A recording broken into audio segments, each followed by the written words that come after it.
If your paycheck lands in your bank account through direct deposit, something important is happening behind the scenes that most people never find out about. Three rules that were recently updated are quietly shaping how much of that money you actually get to keep. And almost nobody receiving direct deposits right now has any idea this is even going on. The reason you were never informed is the same reason it keeps draining your wallet.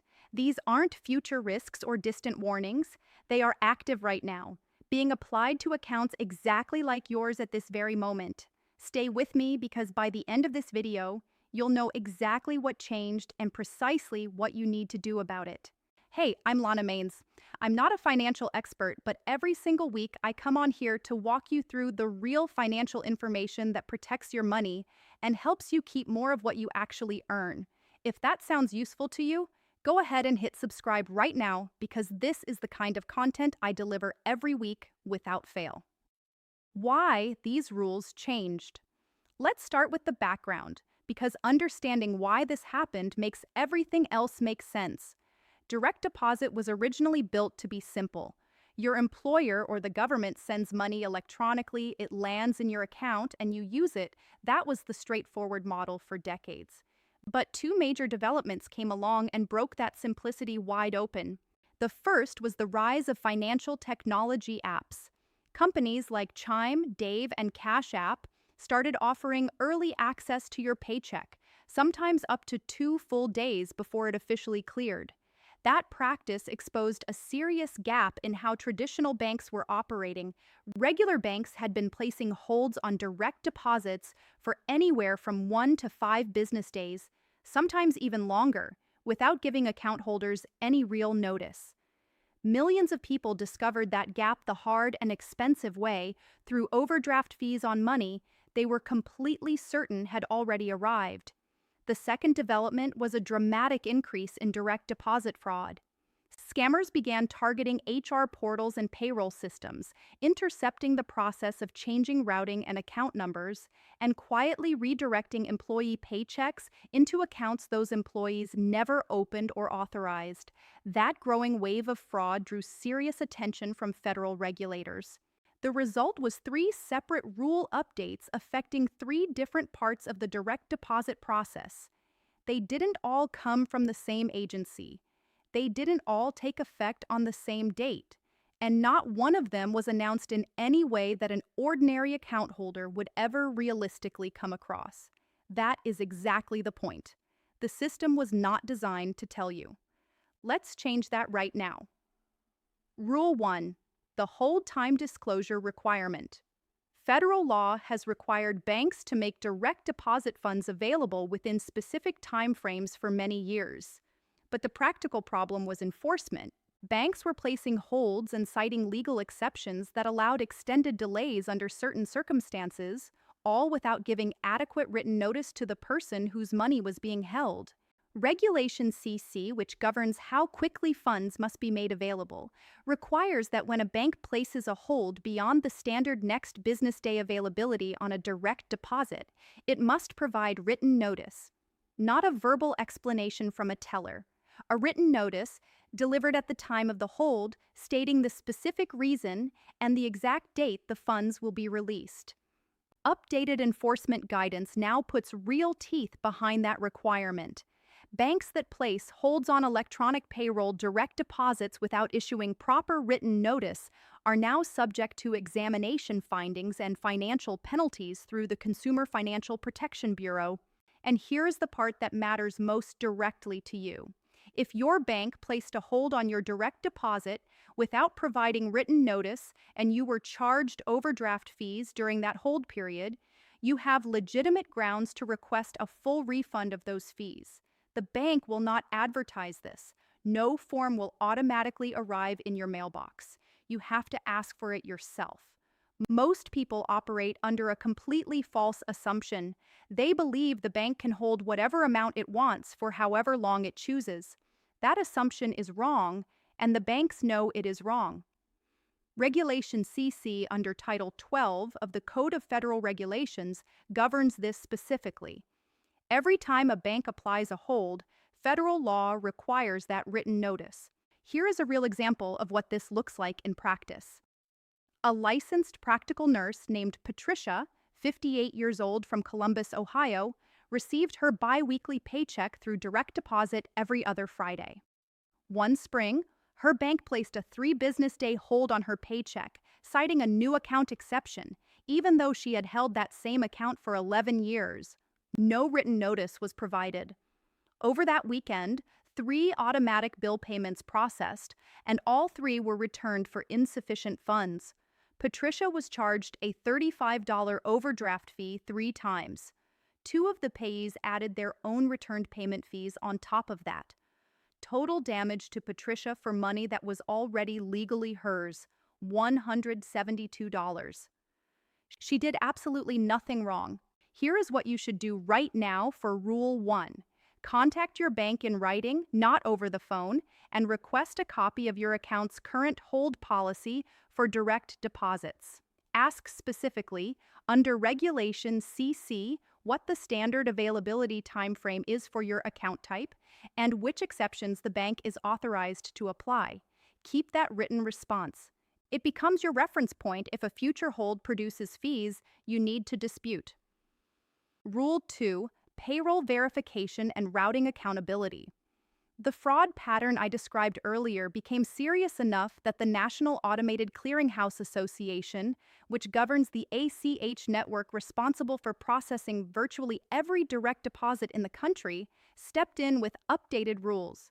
These new rules place significantly greater accountability on payroll processors and their employer clients. The specific change requires payroll processors and originating financial institutions to validate account information before initiating any direct deposit.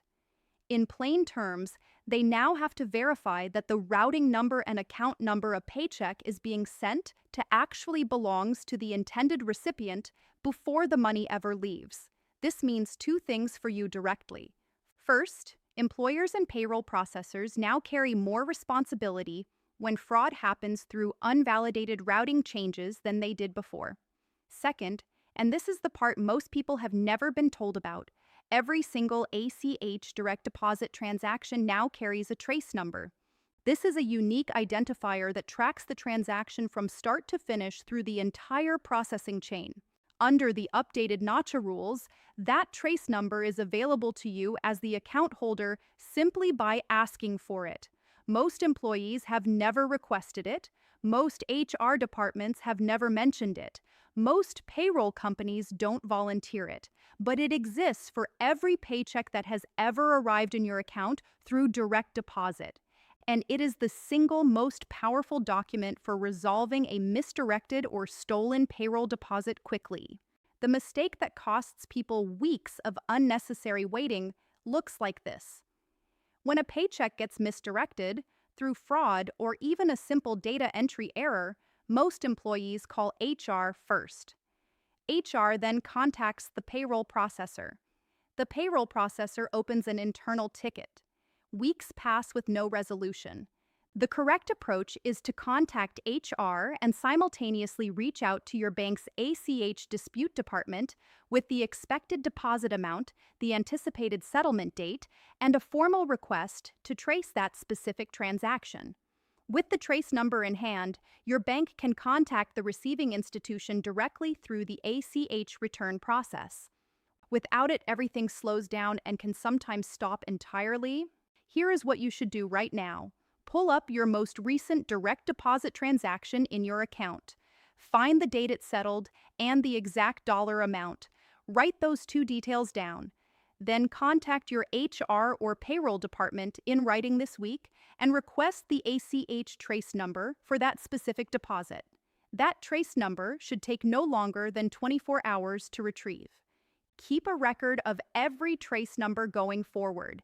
If your employer uses platforms like ADP, Paychecks, or Gusto, trace number lookup functionality exists directly within the employee portal. Log in and find that information before your next paycheck arrives. Rule 3. The government offset expansion. Now we get to the rule that most people were never warned about at all. This isn't about what your employer or bank is doing with your deposit.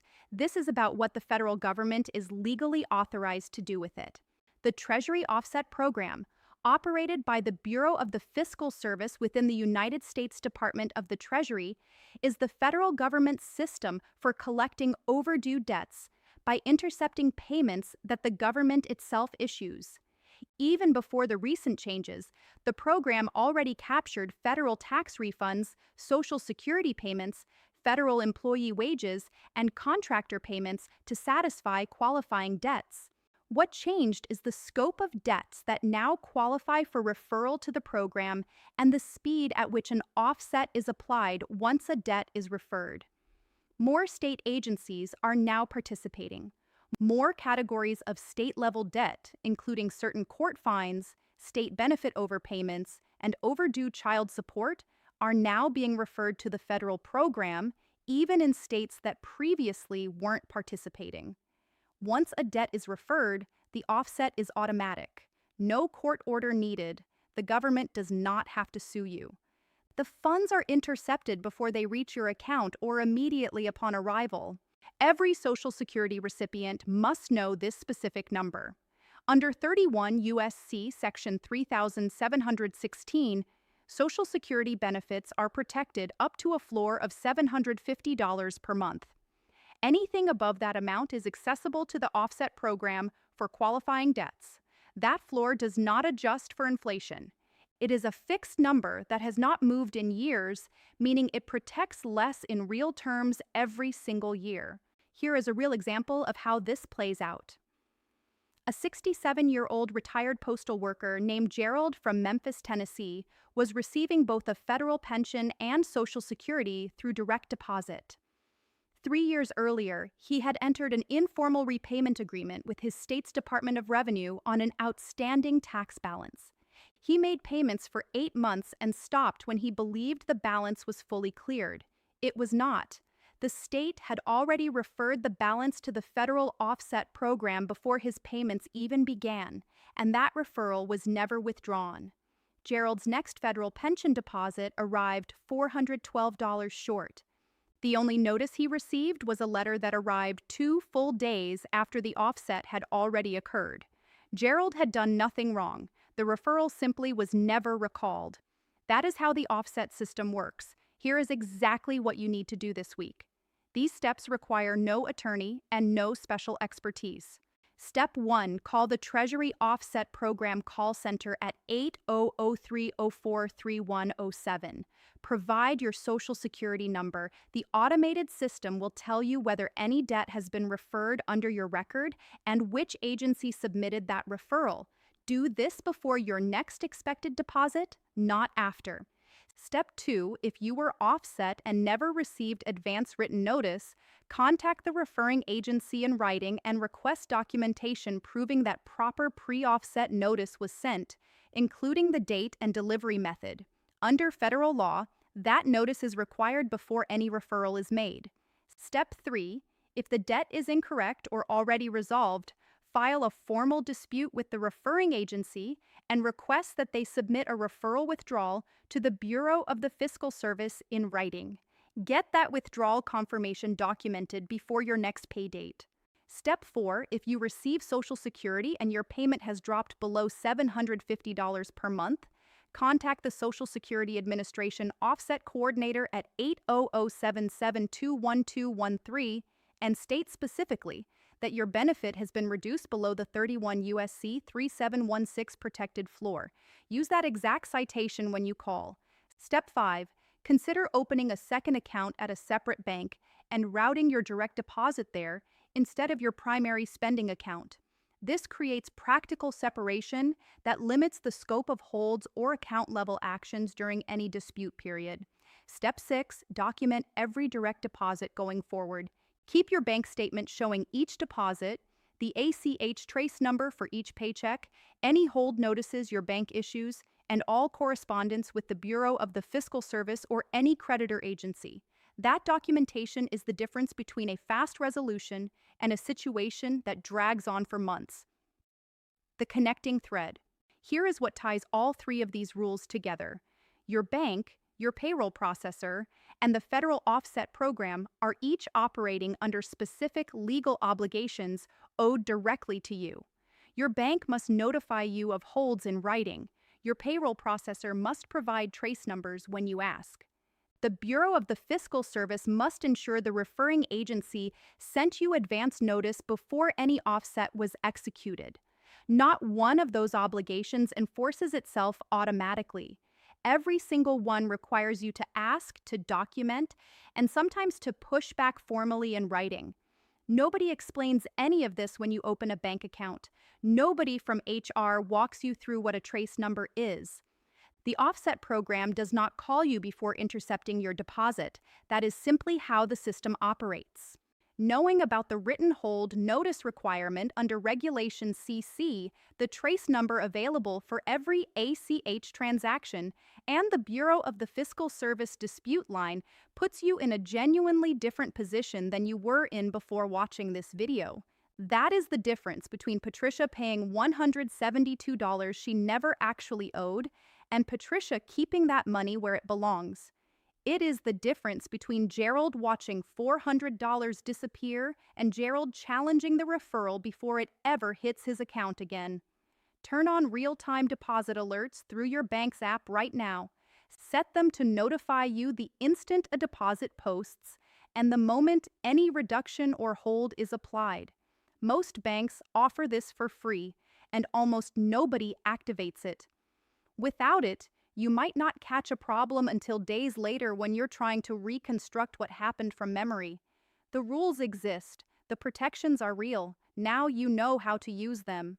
If this video helped you understand something you didn't know before, please share it with someone who receives direct deposit because most of them don't know any of this either. And if you haven't subscribed yet, do it now so you never miss a video like this one. I'll see you next week.